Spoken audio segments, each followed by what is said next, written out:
we try to record the real locations where we actually have our levels.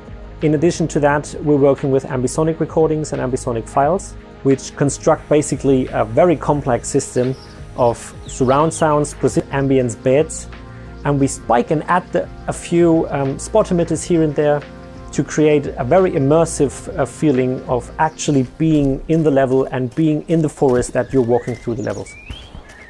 We position a sound, it is decoded by the engine and then basically set up on a stereo field on your speakers. So no matter where you are standing, if you, for example, hear a bird on your left and you rotate to your left, the bird will stay on the position it is originally sounding from. And the benefits of ambisonics, in addition, are the decoding is very, let's say, it's not CPU heavy. So with that format, we can achieve a surrounding sound field without shell drops and a few other bits and pieces.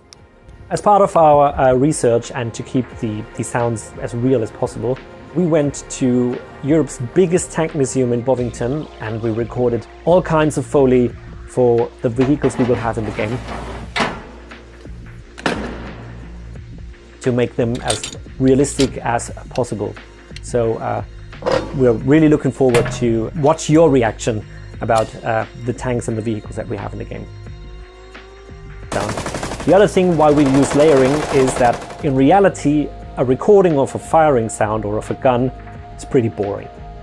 So we add kind of a sense of hyperrealism with the layering. We have the base of the explosion, we have all kinds of debris depending on where the explosion is happening, if it's happening on soft ground or if it's happening on stone or asphalt or concrete valley, are we up in the mountain.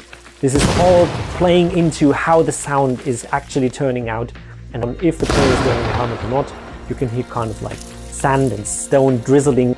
Big variation of explosion types depending on where the player is standing, what is exploding. So we also have different... That's it from Flo and the audio team. We really hoped you appreciated seeing, and more importantly hearing, the methods that we're using to make 83 sound as visceral and as authentic as possible.